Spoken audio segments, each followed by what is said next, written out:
ఈ రోజు గుండె నిండా గుడి గంటలు సీరియల్ ఎపిసోడ్ లో ఏం జరిగిందో తెలుసుకుందాం. రవి శృతి కూర్చొని మాట్లాడుకుంటూ ఉంటారు. శృతి ఏమో మనం ఎక్కడికైనా దూరంగా వెళ్తాం రవి, ఏదైనా మంచి ప్లేస్ చెప్పావంటే హనీమూన్ ప్లాన్ చేసుకుందామని మాట్లాడుతూ ఉంటుంది. రవి మాత్రం ఇలా చెప్తూ ఉంటాడు, నాకిప్పుడు అలా వెళ్ళాలని లేదు శృతి, అసలు మన పెళ్లి అందరి అంగీకారంతో చేసుకోవాలని ఆశపడ్డాను. కానీ ఎవరి అంగీకారం లేకుండా మన ఇద్దరమే చేసుకోవాల్సిన పరిస్థితి ఏర్పడింది. అప్పుడు వేరే ఆప్షన్ లేదు కాబట్టి అలా చేసుకోవాల్సి వచ్చింది. కానీ మన జీవితాలని పంచుకునే క్షణాలైనా అందరి అంగీకారంతో సాంప్రదాయబద్ధంగా జరగాలని ఆశపడుతున్నాను శృతి అని చెప్తాడు. ఇక శృతి అయితే, అంటే మా ఇంట్లో వాళ్ళైతే ఒప్పుకోరు రవి, కనీసం మీ ఇంట్లో వాళ్ళు ఒప్పుకుంటారన్న నమ్మకమైనా నీకుందా? ఒకవేళ మీ ఇంట్లో అందరూ ఒప్పుకున్నా కూడా మీ బాలు అన్న మాత్రం అస్సలు ఒప్పుకోడు. కనీసం నాతో ఉన్నప్పుడైనా నువ్వు వాళ్ళ గురించి ఆలోచించుకుంటా, నా గురించి ఆలోచించు రవి. నాది స్వార్థము అని నువ్వు అనుకున్నా కూడా నాకు బాధ లేదని శృతి చెప్తూ ఉంటుంది. ఇక మనోజ్ అయితే తనకి ఏ ఉద్యోగము లేకపోయినా కూడా రోజు టంచనిగా ఆఫీస్కి బయలుదేరి వెళ్తూ ఉంటాడు. ఆ రోజు కూడా బయలుదేరుతూ ఉంటే రోహిణి మనోజ్ని అడుగుతుంది, నువ్వు ఇంత తొందరగా ఆఫీస్కి వెళ్తున్నావు కదా, అది మీ బాస్ గమనిస్తున్నాడా అని అడగడంతో, నా కొలీగ్స్ కొంతమంది నాకంటే తొందరగా వస్తారని మనోజ్ చెప్పడంతో, అంటే నువ్వు లేటుగా వెళ్తున్నట్టే కదా, సరే మనోజ్ నువ్వు కూడా తొందరగా వెళ్ళొచ్చు కదా, అయినా ఈ నెలలో ఎన్ని కార్లు అమ్మావు అని అడగడంతో, ఓ 10-15 కార్లు అమ్ముంటానని మనోజ్ చెప్తాడు. 15 కార్లు అమ్మి పెట్టి వాళ్ళకి అంత లాభాన్ని తీసుకొచ్చి పెట్టావు కదా, శాలరీ పెంచి ప్రమోషన్ ఇవ్వమని అడుగు మనోజ్ అని రోహిణి చెప్తుంది. ఇక తన పార్లర్కి టైం అవుతూ ఉండడంతో సరే నేను బయలుదేరతానని తను బయలుదేరి బయటకు వస్తుంది. రోహిణి ఆటో ఎక్కబోతూ ఉంటే ప్రభావతి వెనకాలే వచ్చి నేను కూడా పార్లర్కి వస్తానని చెప్పడంతో రోహిణి అయితే కొంచెం కంగారు పడుతుంది. నేనిప్పుడు నేరుగా పార్లర్కి వెళ్ళడం లేదు అత్తయ్య, వేరే పని మీద బయట వెళ్తున్నానని చెప్పడంతో, అవునా, నేను కూడా పార్లర్కి వచ్చి ఫేషియల్ చేయించుకుందాం అనుకున్నాను, పైగా బోర్డు కూడా నేమ్ మార్పిస్తానన్నావు కదా, నేను సెలెక్ట్ చేద్దామని అనుకున్నాను అని చెప్తుంది. ఇక రోహిణి అయితే ఇప్పుడు కుదరదులే అత్తయ్య, నేను తర్వాత ఎప్పుడైనా తీసుకెళ్తానని చెప్పి తను ఒక్కటే బయలుదేరి వెళ్ళిపోతుంది. తర్వాత మనోజ్ కూడా బయటకు వచ్చి ప్రభావతితో నేను కూడా వెళ్ళొస్తానమ్మా అని చెప్తూ ఉంటే, ఇక ప్రభావతి అయితే ఇంకా ఎన్ని రోజులు ఇలా లేని ఆఫీస్కి వెళ్తావురా, తొందరగా పని చూసుకోరా అని చెప్తూ ఉంటుంది. ఇక మనోజ్ అయితే సరేనని అక్కడి నుంచి వెళ్ళిపోతాడు. ప్రభావతి వెనక్కి తిరిగి చూసేటప్పటికి తన భర్త నిలబడుకొని ఉండడం చూసి బిత్తరపోతుంది, ఎక్కడ తన మాటలు వినేశాడో అని అనుకుంటూ ఉంటుంది. అంతలో సత్యమే అడుగుతాడు, ఏంటి పని చూసుకోని చెప్తున్నావు, వాడిప్పుడు జాబ్ చేస్తూనే ఉన్నాడు కదా, ఏ ఉద్యోగం ఏమన్నా పోయిందా అని అడుగుతాడు. అలాంటిదేమి లేదండి, చక్కగా పని చేసుకోరా అని చెప్తున్నానంతే అని దాన్ని కవర్ చేస్తుంది. బాలు అపార్ట్మెంట్ లో కార్లన్నీ క్లీన్ చేస్తూ ఉంటే బాలు సొంత కారు ఆ అపార్ట్మెంట్ లోకి వస్తుంది. ఇక ఆ కారును చూసి బాలు గుర్తుపడతాడు, ఇది నా కారు లాగుందే అనుకుంటాడు. ఆ కారులో వచ్చిన ఆవిడ కారు డోర్ ని దబాలనేస్తుంది.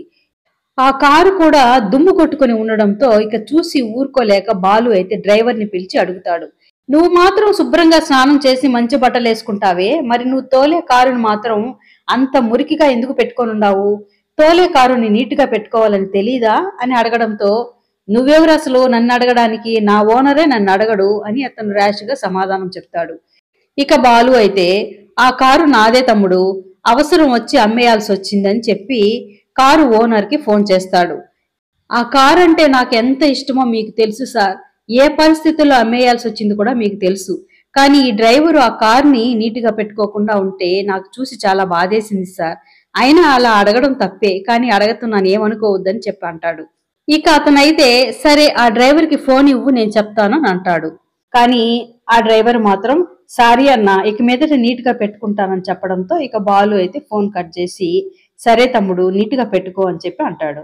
మీనా వంట రెడీ చేసేసి టేబుల్ మీద సర్ది ఇక వాళ్ళ మామయ్యతో ఇలా చెప్తుంది, మామయ్య నేను కొంచెం బయటికి వెళ్ళొస్తానని చెప్పడంతో, పెద్ద ఆఫీసుకు బయలుదేరినట్టు బయలుదేరి వెళ్తున్నావేంటి అని ప్రభావతి అడుగుతుంది. ఇక మీనా అయితే ఈ రోజు మా అమ్మకి పూలు ఎక్కువ వచ్చాయంట మామయ్య, కొంచెం హెల్ప్ చేయమని అడిగింది, అక్కడికి వెళ్తున్నానని చెప్తుంది. 3 పూట్ల తినేది ఇక్కడ, పని చేసేది మాత్రం అక్కడ అని ప్రభావతి అంటుంది. మీనా వాళ్ళ మామయ్య అయితే ప్రభావతిని ఆగమని చెప్పి ఇక మీనాని వెళ్ళిరామ్మా చెప్తాడు. ఇక మీనా వెళ్ళబోతూ ఉంటే కామాక్షి ఎదురుపడుతుంది.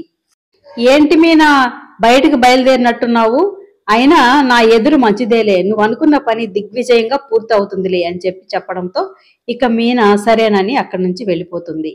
ఇక కామాక్షి లోపలికి వచ్చి సత్యంని చూసి యోగక్షేమాలు అడుగుతుంది. ఏంటన్నయ్య, జరిగిందేదో జరిగిపోయింది, రవిని అలాగే వదిలేస్తారా, ఇంటికి తీసుకొచ్చేది ఏమైనా ఉందా అని అడుగుతుంది. ఇక సత్యం అయితే ఇలా చెప్తూ ఉంటాడు. వాడి గురించి మాట్లాడొద్దు, వాడి గురించి తలుచుకోవడం కూడా నాకు ఇష్టం లేదని సత్యం చెప్తాడు. ఇక ప్రభావతి అయితే కూర్చో కామాక్షి, నేను ఇంకా టిఫిన్ తినలేదు, తినేసి వస్తానని చెప్పడంతో నేను కూడా తినలేదు వదిన, ఇద్దరం కలిసి తిందామని ఇద్దరు కూర్చొని టిఫిన్ చేస్తారు. ప్రభావతి తన భర్తకి షాపింగ్కి వెళ్తున్నానని అబద్ధం చెప్తుంది. కానీ కామాక్షి ప్రభావతి ఇద్దరు కలిసి రవి దగ్గరికి వెళ్లి రవితో మాట్లాడాలి అని బయలుదేరతారు. మీనా బాలుకి కారుని అద్దెకిచ్చిన సేటు దగ్గరికి వెళ్తుంది. కానీ అక్కడున్న మనుషులు సేటుని కలవడానికి వీల్లేదని చెప్తారు. మీనా మాత్రం నేను ఎలాగైనా ఈ రోజు సేటుని కలవాలన్నా మీరు ఎలాగైనా నన్ను లోపలికి పంపించండి అనడంతో ఇక అతనైతే సరే కనుక్కొని వస్తానుందని ఒక అతను లోపలికి వెళ్లి సేటుతో మాట్లాడతాడు. బాలు వాళ్ళ భార్య వచ్చిందని చెప్పడంతో అంటే వాడికి రావడానికి ముఖం చెల్లక భార్యను పంపించాడా, ఈ ఆడవాళ్లతో పెట్టుకుంటే మొహమాటాలు ఎక్కువైపోతాయి, కలవడానికి కుదరదు, బిజీగా ఉన్నానని చెప్పు అని చెప్తాడు. ఇక అతను వెళ్లి అలాగే చెప్పేటప్పటికి మీనా మాత్రం నేను ఇక్కడి నుంచి వెళ్ళనన్నా, ఎలాగైనా మాట్లాడే వెళ్తానని అక్కడే కూర్చుండిపోతుంది. బాలు ఇంటికి వస్తాడు. భోజనం టైం అవుతుంది కానీ ఇంట్లో మీనా ఉండదు, ప్రభావతి ఉండదు.